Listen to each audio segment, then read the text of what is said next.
الحمد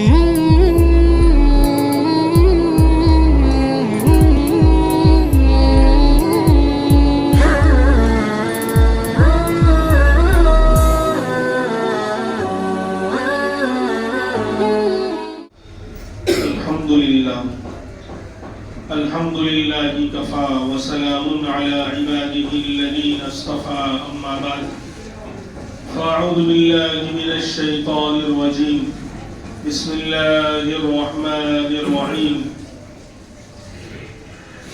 إن الدين عند الله الإسلام وقال الله تبارك وتعالى يا أيها الذين آمنوا أطيعوا الله وأطيعوا الرسول وقال النبي صلى الله عليه وسلم كل مولود يولد على الفطرة فأبواه يهودان أو ينصران أو يمجسان أو كما قال صلى الله عليه وسلم اللهم صل على سيدنا محمد وعلى آل سيدنا محمد وبارك وسلم اللهم صل على سيدنا محمد وعلى آل سيدنا محمد وبارك وسلم اللهم صل على سيدنا محمد وعلى آل سيدنا محمد وبارك وسلم. گزشتہ 2 جمعہ سے اسلام کے بارے میں کہ میرا پسندیدہ دین دین اسلام کیوں ہے اور دینوں میں اور مذہبوں میں اور دنیا میں پائے جانے والے دھرموں میں وہ خوبی نہیں جو میرے مذہب اسلام میں ہے، تو کیا خوبیاں ہیں اور اسلام کے سچا اور پکا اور پسندیدہ مذہب ہونے کی کیا دلائل ہیں، اس پر 2 ہفتوں سے بات چل رہی تھی اور 2 دلیلیں میں نے پیش کی تھی. آج تیسری دلیل پیش کرتا ہوں کہ اگر کوئی اسلام کو اور اس کی تعلیمات کو پڑھنا چاہے اور اسلام سے قریب آنا چاہے اور اس کے دل میں یہ بات ہو کہ کیا واقعی اسلام کے اندر خوبیاں ہیں، کمالات ہیں، اچھائیاں ہیں، تاکہ میں اسلام کو فالو کروں، اسلام پر چلوں اور جو لوگ نان مسلم ہیں وہ اسلام کی طرف آئے، تو وہ خوبی نمبر 3 آج بیان کی جا رہی ہے. خوبی اور دلیل نمبر 3 اسلام کے دوسرے مذہبوں پر اعلیٰ اور افضل ہونے کی. جو بات اسلام میں ہے دوسروں میں نہیں. کیا کہ ہر مذہب کے بنیاد رکھنے والے بانی ہوتے ہیں، مذہب کو بنانے والے، مذہب کو اشاعت کرنے والے، پھیلانے والے. تو اس مذہب کو جو پہچاننا ہوتا ہے، اس کو فالو کرنا ہوتا ہے، اس پر چلنا ہوتا ہے، تو اس کے بانی کی کردار، اخلاق اور اس کی سیرت کو دیکھنا پڑتا ہے کہ کون ہے اس مذہب کو چلانے والا، اس مذہب کو رواج دینے والا، اس کا جو بانی ہے، جو کریٹر ہے، اس کی سیرت کیا، اس کے کردار کیا، اس کے اخلاق کیا، پیدائش سے لے کر جوانی سے پھر بڑھاپا اور بڑھاپے سے پھر آخر تک اس کی لائف اور زندگی کیا واقعی ہمارے لیے نمونہ ہے. تو اگر ہم دیکھتے ہیں پوری دنیا کے اندر، تو ہمارے مذہب اسلام کے جو کریٹر ہیں، ہمارے اور آپ کے آقا امام الانبیاء محمد الرسول اللہ صلی اللہ علیہ وسلم، آپ کی سیرت، کیونکہ اسلام کو پہچانے گا انسان آپ کو دیکھ کر، آپ کو پڑھ کر، آپ کو سن کر، آپ کے اعمال کو دیکھ کر، آپ کے کردار کو، آپ کے اخلاق کو، آپ کی سیرت کو، زندگی کو. تو دنیا کے دوسرے مذہبوں والوں کے جو لوگ ہیں، ان کی کسی کا جوانی کا تذکرہ ہے، تھوڑا بہت بڑھاپے کا نہیں، پھر اس کے اندر ان کی کردار، اخلاق، کریکٹر کے بارے میں کوئی بات ہی نہیں.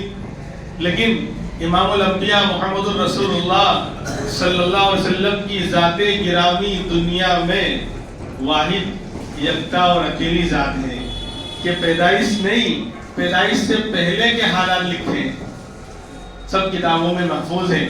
یعنی ابھی تو آپ دنیا میں تشریف نہیں لائے، تشریف لائیں گے بعد میں، اس سے پہلے کے حالات، اس سے پہلے کا ماحول، عرب کا وہ حال، زمانے جاہلیت کا زمانہ، دور کہ جہاں ہر طرف اندھیرا، گمراہی، ضلالت، بے دینی، نفرت، قتل و غارت گیری اور انسانیت کو یعنی شرمسار کرنے والے اخلاق، کیریکٹر لیس اخلاق لوگوں میں پائے جاتے تھے۔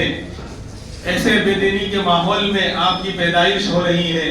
پھر آپ کی پیدائش کے وقت کیا ہوا، کیسے ہوا، کس حال میں آپ دنیا میں تشریف لائے، بچپن میں کیا ہوا، یعنی اتنا تو کسی کے بارے میں نہیں لکھا گیا، اتنا تو کسی کے بارے میں نہیں بولا گیا، اتنا تو کسی کے اخلاق کو، کردار کو، اعمال کو، زندگی کے حالات کو، سیرت کو نہیں ملے گا۔ آپ دنیا میں اٹھا کر دیکھ لیجئے میرے نبی کے بچپن کے حالات، اس پر سینکڑوں کتابیں لوگوں نے لکھ ڈالی۔ آپ پیدا ہوئے تو کیا ماحول تھا، مکہ میں کیا ہوا، پھر مکہ کو چھوڑو دنیا کے بڑے بڑے سینٹروں میں، مراکز میں کیا انقلاب برپا ہوا، صرف امام الانبیاء کے دنیا میں آنکھیں کھولنے پر، آپ کی پیدائش پر، کہ وہ آگ بجھ گئی اور فارس کے 14 محل کے کنگرے یعنی جو ستون تھے وہ گر گئے اور زلزلہ آیا، یہ ہوا وہ ہوا، دنیا بھر کے حالات۔ پھر بچپن آپ کا گزرا بنو سعد میں، حلیمہ سعدیہ جو آئی تھیں آپ کو لے کر گئی تھیں، کیا برکات، کیا انوارات اور آپ کے کیا کمالات، یعنی چند دن کا بچہ، چند مہینوں کا بچہ، اس کی خوبیاں، اس کے اخلاق ابھی سے ہی پوری دنیا پر اثر ڈال رہے ہیں۔ کتنا لکھا ہے لوگوں نے۔ تو کسی بھی مذہب کو فالو کرنے کے لیے، اس پر چلنے کے لیے، اس کے جو بانی ہوتے ہیں، اس کے جو بنانے والے ہوتے ہیں، اس کے جو میسنجر ہوتے ہیں، ان کی زندگی سامنے ہونی چاہیے، ان کی سیرت سامنے ہونی چاہیے۔ ہم اٹھا کر دیکھیں گے تو کسی کے تھوڑے بہت حالات ملتے ہیں۔ آپ مثال دیتا ہوں میں، عیسیٰ علیہ السلام کو ماننے والے عیسائی ہیں، یہود موسیٰ علیہ السلام کو ماننے والے ہیں، اور دونوں نبی ہیں۔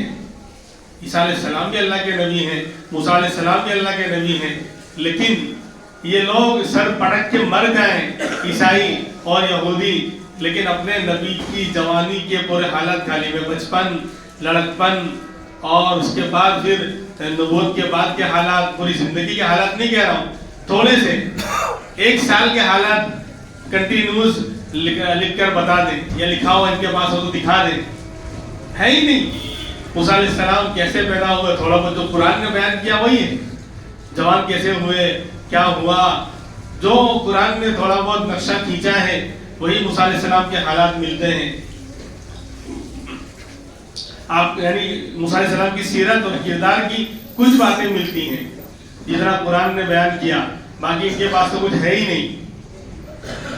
اور عیسیٰ علیہ السلام کے بارے میں تو اس سے بھی کم، عیسائیوں کے عیسیٰ علیہ السلام کا تذکرہ بہت کم ہے قرآن میں، یعنی موسیٰ علیہ السلام کے مقابل میں، تو عیسیٰ علیہ السلام کے بارے میں تو اس سے بھی کم حالات، اور ہمارے نبی کے پیدائش سے لے کر وفات تک کے سارے حالات، آپ کا اٹھنا، آپ کا بیٹھنا، آپ کا چلنا، آپ کا سونا، آپ کا کھانا، آپ کا عبادت کرنا، نماز پڑھنا، روزہ رکھنا، وضو کرنا، آپ کا مذاق کرنا، یعنی مذاق کے حالات، جو کام آپ نے کبھی مذاق میں کیا یا مذاق میں کہا، یعنی جو کام آپ نے عبادت کے طور پر کیا وہ تو ہے ہی لکھا ہوا، جو بطور عادت کے کرتے تھے کہ آپ اس طرح کھاتے تھے، آپ اس طرح چلتے تھے، آپ اس طرح جو ہے آرام کرتے تھے، آپ اس طرح جو ہے سفر میں آپ کا یہ حال ہوتا اور مسجد میں یہ حال ہوتا، گھر جاتے تو یہ حال ہوتا، سب کچھ کو ایک دم اچھی طرح لکھا گیا ہے۔ مذاق میں بھی کبھی آپ نے جھوٹ نہیں بولا، یعنی کہتے کہ میں مذاق کروں گا تو بھی اللہ مجھ سے جو ہے صحیح بات ہی کہلوائے گا۔ ایک مثال دیتا ہوں، ایک واقعہ پیش آیا، ایک بوڑھی عورت آئی نبی کی خدمت میں اور کہا اللہ کے رسول میرے لیے دعا کیجئے، اللہ مجھے جنت میں داخل کرے، جنت کی دعا کرے میرے لیے۔ تو فرمایا بوڑھی عورت جنت میں نہیں جائے گی، بوڑھی عورت جنت میں نہیں جائے گی۔ اب وہ ایک دم ٹینشن میں روتی ہوئی واپس جانے لگی، تو آپ نے بولا ادھر آ ماں ادھر آ۔ بولے میں نے تو کہا سچ کہا، اللہ تجھے جوان کر کے بھیجے گا، بوڑھا کوئی جائے گی نہیں۔ کیونکہ 33 سال کی عمر ہوگی.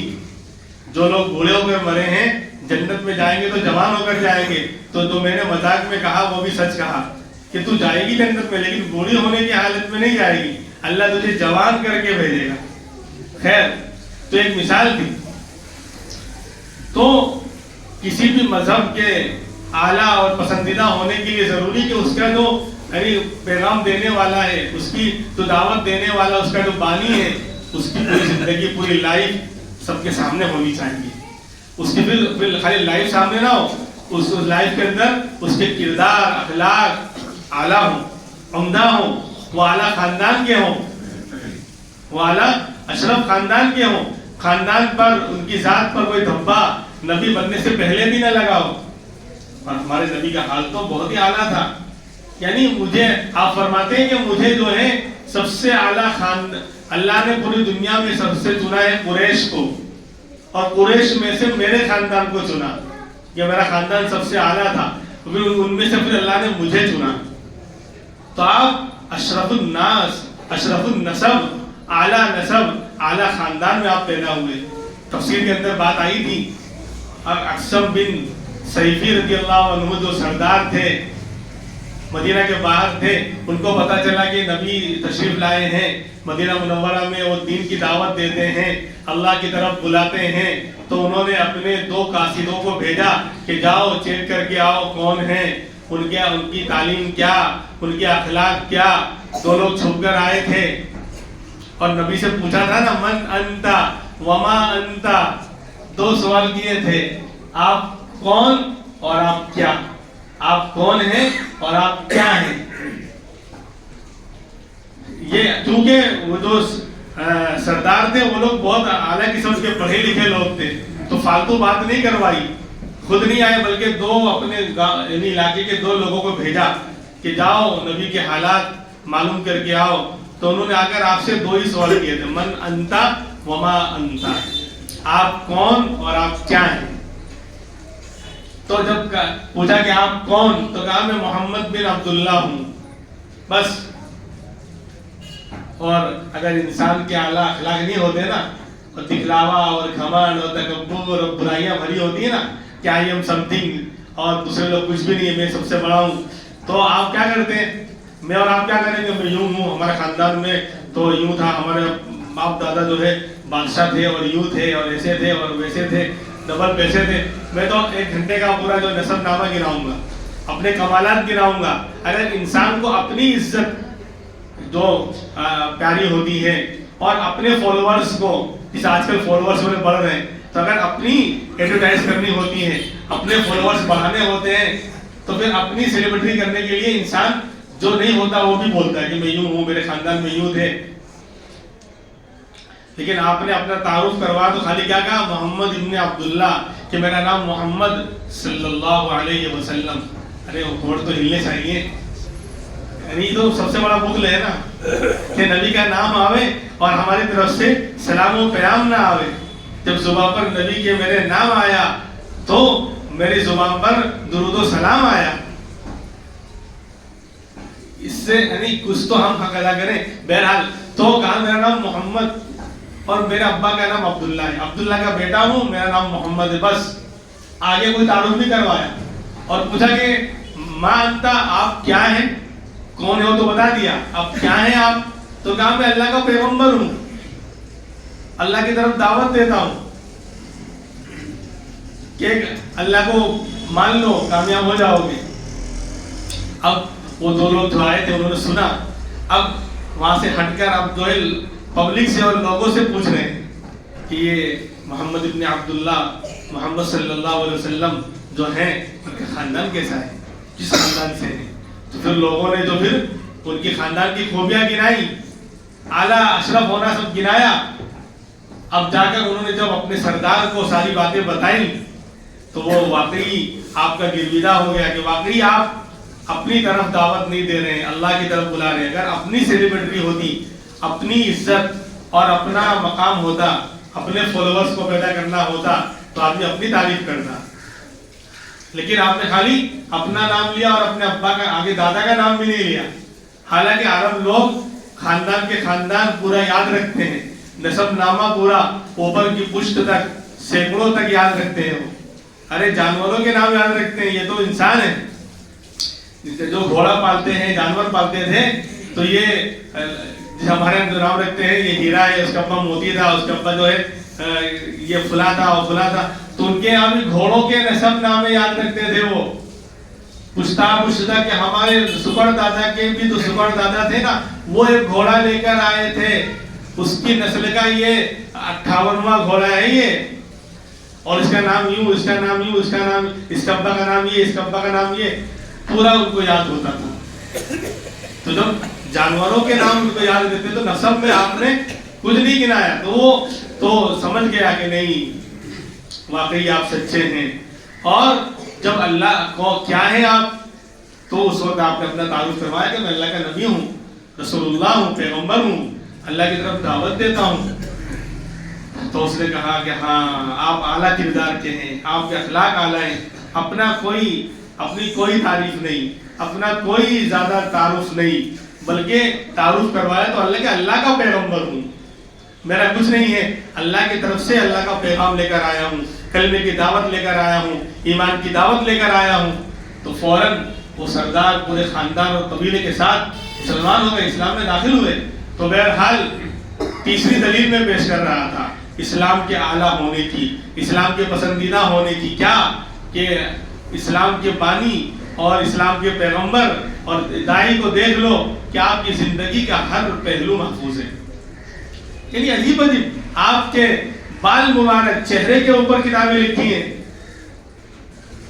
شمائل کے نام پر، یعنی آپ کا حلیہ کیسا تھا، بال مبارک کیسے تھے، آنکھیں مبارک کیسی تھی، ہونٹ مبارک کیسے تھے، اور آپ چلتے کیسے تھے، بات کیسے کرتے تھے، اور آپ کسی کی طرف متوجہ ہو، یعنی بات کرتے تو یوں نہیں کہ کوئی ادھر بول رہا ہے تو یوں، آج کل بڑے حضرت ہوتے ہیں تو حضرت کی شان اقدس میں گستاخی ہو جائے گی، نگاہ اٹھائی تو بیچارہ کوئی غریب بول رہا ہے تو حضرت جو ہاں بولیے ہم سن رہے ہیں.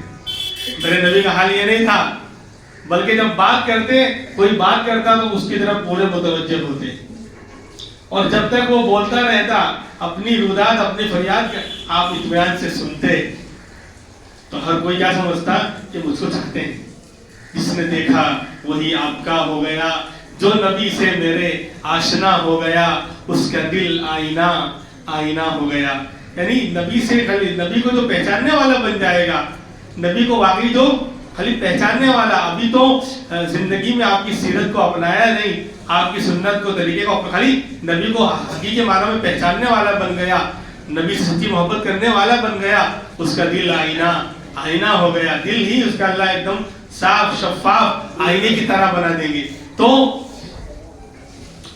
یہ تیسری دلیل ہے کہ آپ کی ہر چیز کو محفوظ کر رکھا، پیدائش سے لے کر موت تک ہر چیز آپ کی محفوظ ہے.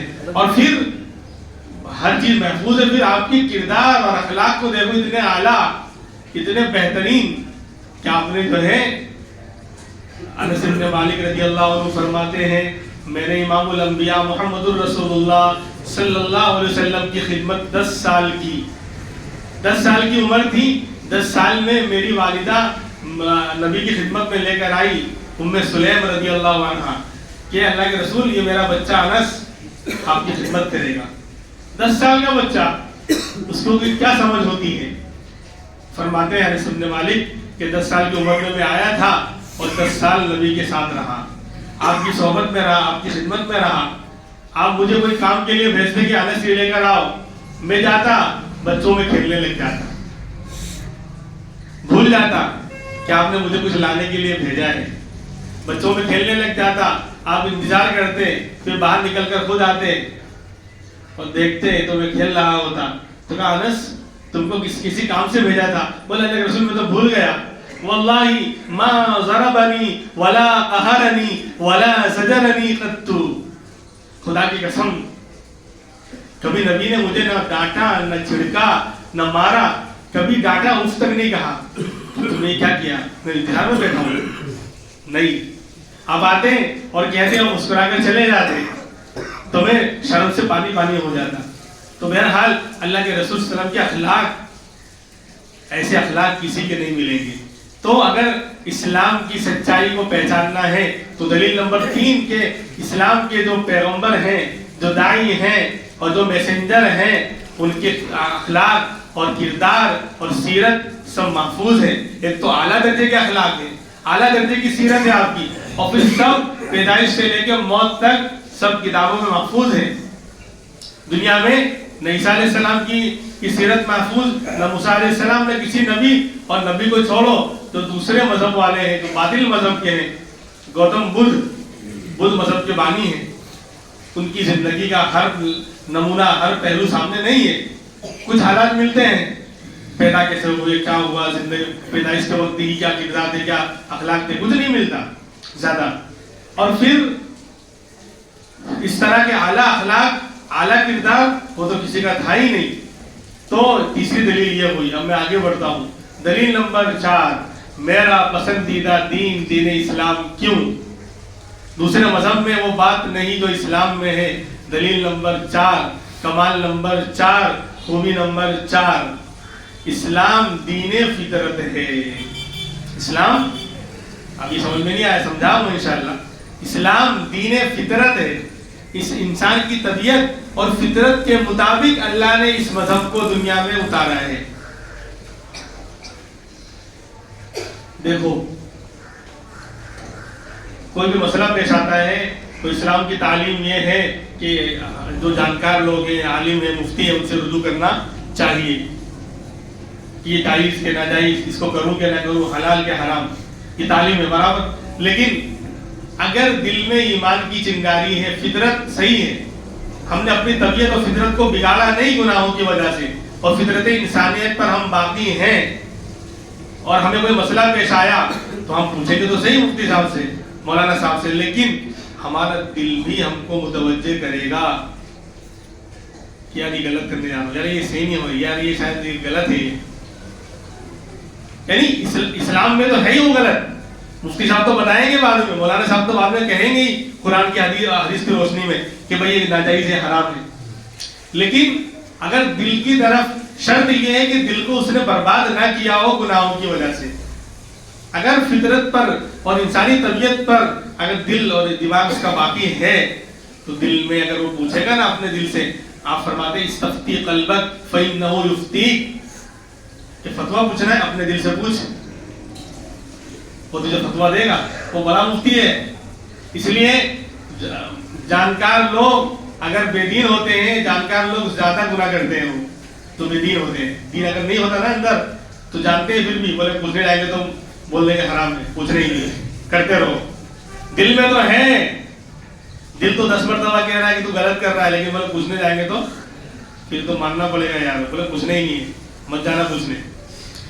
تو دیکھو اسلام میں تو وہ ناجائز اور حرام ہے، اور تو مفتی صاحب بعد میں بتائیں گے، لیکن اگر دل میں ایمانی چنگاری ہے اور فطرت سلیمہ کے مطابق بدن اور دل دماغ موجود ہے، اس کو بگاڑا نہیں گناہوں سے، تو دل بھی فتویٰ دے گا، فطرت بھی تمہاری یہ کہے گی کہ اسلام جو کہہ رہا ہے حرام ہے تو یہ حرام ہے، اس کو نہیں کرنا ہے تو نہیں کرنا ہے.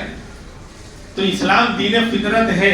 دوسرے مذہبوں میں فطرت کے خلاف چیزیں ہیں، اسلام میں فطرت کے مطابق چیزیں ہیں، اور دوسرے مذہبوں میں فطرت اور طبیعت کے خلاف چیزیں ہیں. مثال یعنی یہ نعمت اسلام کو حاصل ہے، انسان کی طبیعت اور فطرت کے مطابق اعمال اور احکام اسلام نے دیے ہیں. یہ نعمت اسلام کو حاصل ہے، یہودیت عیسائیت وغیرہ کو حاصل نہیں ہے. مثال دیتا ہوں میں، عیسائیوں کے یہاں اگر نیک بننا ہے، خاص کر عورتوں کو، تو شادی نہیں کرنا ہے، شادی کو تیاگ کرنا پڑے گا، شادی چھوڑنی پڑے گی، اور ننس بن کر، کنواری بن کر، ننس بولتے ہیں نا انگلش میں، ننس بن کر، NUNS، ننس بن کر یعنی کنواری بن کر رہنا پڑے گا، راہبہ بن کر، اس کو اردو میں راہبہ بولتے ہیں. وہ یعنی وہاں آپ دیکھو گے چرچوں میں، گرجا گھروں میں، وہ اس طرح کی لڑکی کنواری، یعنی اس کو اب نیک بننا ہے اور اللہ کے راستے میں چلنا ہے تو شادی نہیں کرنا ہے. فطرت کے خلاف مسئلہ ہے. انسان کو جب اللہ نے دنیا میں پیدا کیا ہے تو خواہشات رکھے ہیں، کھانے کی خواہش بھی ہوتی ہے، پینے کی خواہش بھی ہوتی ہے، تو وہاں اب مرد عورت کے ملنے کی خواہش بھی تو ہوتی ہے. اب کہو کہ کھانا نہیں کھانا ہے، دنیا میں رہو گے لیکن کھانا نہیں کھانا ہے، تو کوئی مانے گا اس کو؟ پینا نہیں ہے آپ کو. وہ تو روزے میں اللہ اپنی قدرت کو بتانا چاہتا ہے کہ دیکھو یہ نعمت, تھوڑی دیر آپ بھوکے رہے کیا حال ہوا, آتے قل اللہ پڑھنے لگی, تھوڑی دیر پیاسے رہے کیا حال ہوا گرمی کے موسم میں رمضان میں. اللہ کی نعمتوں کو پہچانو اور ہمارے حکم پر چلو. وہ تو سال میں ایک مرتبہ اللہ یہ دکھاتے ہیں کہ یہ فرض ادا کرو, ورنہ اگر کہا جائے تو کھانا نہیں کھانا ہے تو بولے یار کیسے بندہ زندہ رہے گا, 1 دن 2 دن 3 دن پانی نہیں پینا ہے کیسے زندہ رہے گا, تو شادی نہیں کرنی ہے تو کیسے رہے گا. اسی لیے جو فطرت کے خلاف انہوں نے مسئلہ بنایا تو آج ان کے یہاں جو ہے شادی کی جگہ پر زنا اور نظام پورا درہم برہم ہو گیا, بدکاریاں عام ہو گئی, زنا عام ہو گئے اور نسب نامے ختم ہو گئے. یورپ میں امریکہ میں چلے جائیے, کس سے کس کا تعلق ہو گیا, اپنی رضامندی کے ساتھ کسی سے بھی آپ تعلق قائم کر لے کوئی گناہ نہیں. نکاح حرام ہے, نکاح پر ساری پابندیاں ہیں لیکن زنا پر کوئی پابندی نہیں. تو نکاح جو فطرت کے مطابق تھا, انسانی طبیعت کے مطابق تھا, جب اس کو بیچ میں روڑا بنایا گیا کہ نکاح نہیں کر سکتے اگر نیک بننا ہے تو کنوارے پن کے ساتھ گرجا گھروں میں رہنا پڑے گا, تو وہاں زنا کے اڈے کھل گئے. تو دیکھو فطرت کے خلاف ہے وہاں مسئلے. یہودیوں کے یہاں بھی فطرت کے خلاف باتیں. وہ کہتے ہیں کہ نبوت تو ہماری میراث ہے, ہمارے خاندان میں چلے گی. حالانکہ اللہ کی فطرت کیا ہے کہ بھائی اللہ نے فطرت اور طبیعت نبوت کے بارے میں یہ بنائی کہ جس قوم میں جہاں کی ضرورت ہوتی اس قوم میں اللہ نبی بھیجتے. جس قوم کے لیے ہدایت کی ضرورت ہوتی اس قوم میں اللہ نبی بھیجتے. کیوں؟ طبیعت و فطرت کے مطابق ہے. جب اس قوم کا نبی آئے گا تو وہاں کے ماحول, وہاں کے کلچر, وہاں کی تہذیب کو اچھی طرح جانے گا, وہاں کی زبان جانے گا, وہاں کیا کھایا جاتا ہے, وہاں کا موسم کیا, اس کے مطابق سارے احکام اور ساری باتیں کرے گا تو لوگ فالو کریں گے, لوگ لیں گے. اور یہودی کیا کہتے ہیں نہیں ساری نبوت ہمارے اندر چلی, ہمارا ہی نبی. اس لیے تو اللہ کے رسول کو نہیں مانا, کیونکہ آپ بنی اسرائیل یہودیوں میں پیدا نہیں ہوئے, بنی اسرائیل میں اور یہودیوں میں آپ پیدا نہیں ہوئے, بنو اسماعیل میں پیدا ہوئے.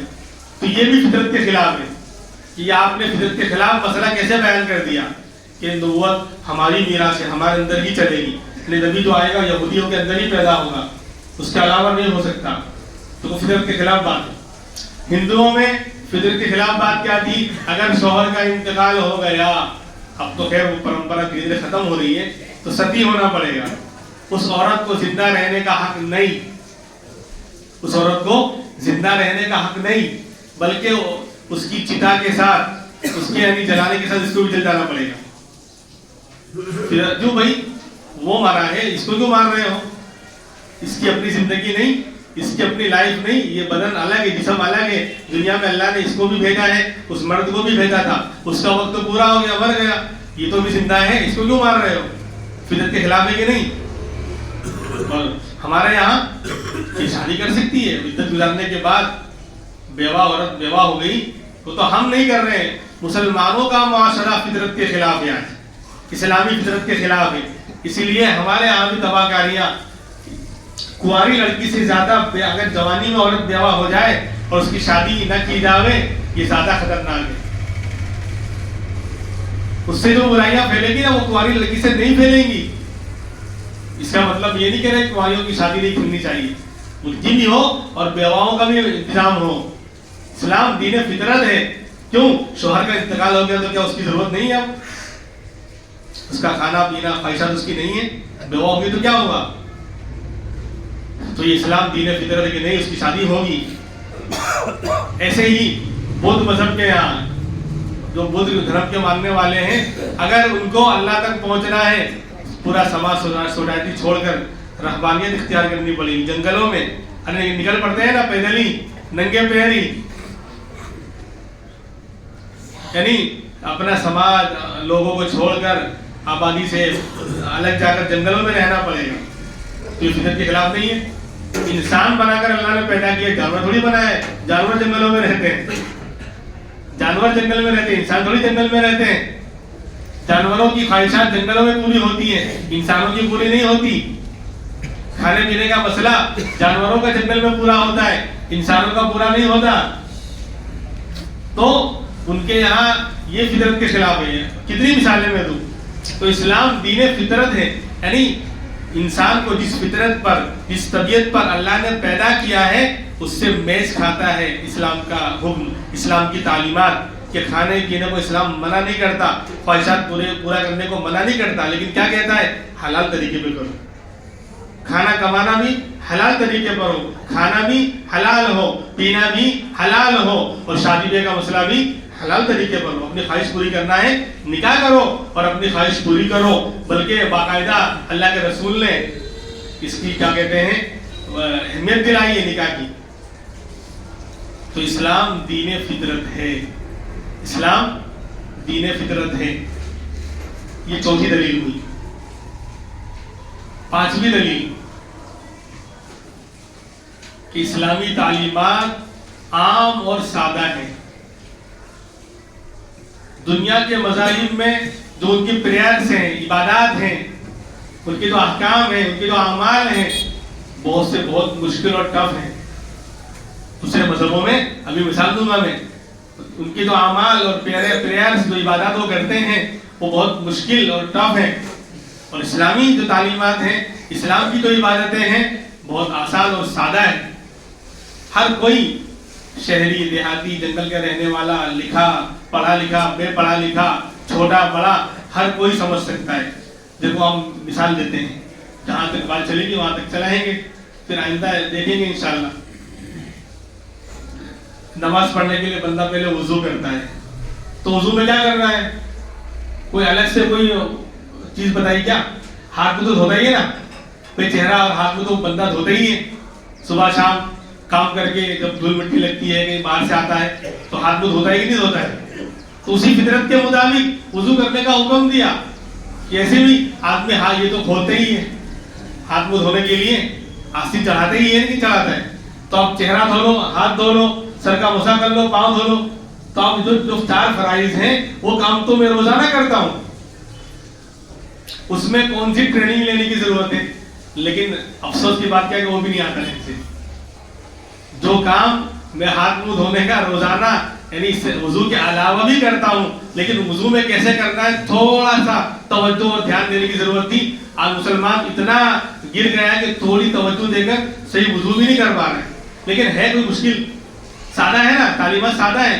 جو کام ہر انسان کرتا ہے اور جانتا ہے، چھوٹا بچہ بھی ہاتھ منہ دھوتا ہے اور پاؤں دھوتا ہے، تو وضو میں وہی کرنا ہے. سنتیں تھوڑی زیادہ ہیں لیکن جو فرائض ہے وہ تو بالکل سیدھے سادے ہیں. چہرہ دھو لیا، ہاتھ دھو لیا، مسا کر لیا اور پاؤں دھو لیا، ہو گیا. آپ کلی کرنا، ناک میں پانی ڈالنا، وہ سب سنتیں ہیں. اور وہ بھی تو کرتے ہیں، بولے وائرس اندر ناک سے آتا ہے، بولے وائرس تھوڑے ناک اچھی طرح صاف. اگر سنت کے مطابق بندہ وضو کرنے لگ جاوے تو سارے وائرس. خیر وہ ٹاپک نہیں ہے میڈیکل، اس کا ٹاپک تو یہ ہے کہ اسلام کی تعلیم سادہ اور عام ہے. ہر کوئی اس کو سمجھ سکتا ہے، ہر کوئی اس کو اپنا سکتا ہے. اور اگر بولے پانی نہیں ہے تو ان کے یہاں کیا تھا پچھلی قوموں میں؟ وضو میں یعنی پانی استعمال کر سکتے ہو، پانی نہیں ہے تو مرو، عبادت نہیں کر سکتے.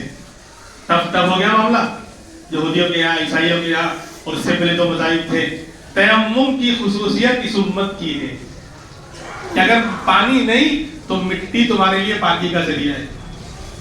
جعلت لِیَ الْأَرْضُ مَسْجِدًا وَطَهُورًا، کہ مجھے میرے لیے زمین کو بھی پاکی کا ذریعہ بنایا گیا. اگر پانی نہیں تو مٹی استعمال کر لیں، مٹی سے تیمم کر لیں. اور یعنی اگر پانی نہیں ہے تو ٹینشن مت لیں کہ پانی ہے لیکن استعمال نہیں کر سکتا، بہت سخت سردی ہے، بیمار ہے، خطرہ ہے بیماری بڑھنے کا یا مرنے کا. یا پانی ہے لیکن بہت دور ہے، وہاں تک جا نہیں سکتا. یا پانی ہے لیکن بہت مہنگا بک رہا، پیسے نہیں ہیں، 500,000 روپے بک رہا اور 100-200 پڑے ہوئے، پانی خرید نہیں سکتا. ایسے حالات آتے ہیں. بولے ایسا کیسے ہو سکتا ہے؟ جب 5 روپے کا پارلے 500 میں بک سکتا ہے تو پانی تو اس سے زیادہ قیمتی چیز ہے. ایسے حالات آتے ہیں. آندھی طوفان آ گیا اتراکھنڈ میں، اور فلاں امبر ناتھ اور یہ ناتھ اور وہ ناتھ، تو سب ناتھ ٹوٹ گئے اور لوگ مر رہے. تو بڑے بڑے ٹورسٹ جاتے ہیں نا گھومنے، تو ایک بارش آئی، سیلاب آیا، پورا وہ علاقہ ہی الگ ہو گیا، روڈ جو ہے سب ٹوٹ گئے، چٹانیں آ کے گر گئی. اب تو تھوڑا بہت کھانا وہاں علاقے میں تھا ختم ہو گیا تو پارلے کا بسکٹ 5 روپے کا 500 روپے میں، وہ بھی کوئی دے نہیں رہا، بولے نہیں دوں گا، بولے 500 روپے دے رہا ہوں، بولے نہیں، کیوں؟ اب کھا نوٹوں کو چبا، بولے پیسہ دیکھ تماشا دیکھ، تو اللہ کہتے کبھی کبھی پیسہ ہوگا لیکن تماشا پھر بھی دکھاؤں گا، اب کھا چبا نوٹوں کو کہ پیسے سے کام بنتا ہے. تو اللہ کبھی دکھاتے ہیں کہ نہیں پیسے جیب میں پڑے ہیں 1 لاکھ روپے لیکن 5 روپے کا پارلے نہیں مل رہا ہے کہ 3 دن سے کھایا نہیں ہے, کھا کے کچھ کمر سیدھی کر لے رہے.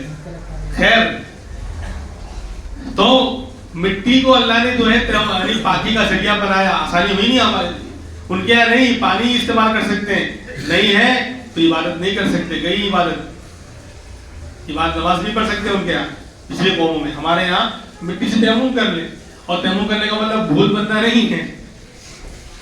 کوئی ہے آج کل کے اپ ٹو ڈیٹ کھاں صاحب دامت برکاتوں کر کہنے لگ جاؤ میں مٹی استعمال کریں گے تو یوں تو آدمی بھول بن جائے گا. اگر بھول نہیں بننا ہے وہ طریقہ بھی تو سیکھ. مٹی استعمال کرنا ہے, مٹی کو لیپنا نہیں ہے چہرے پر, اسی لیے کہا کہ ہاتھ مٹی پر مار کر یوں جھڑکیں گے پھر چہرے پر مسا کریں گے.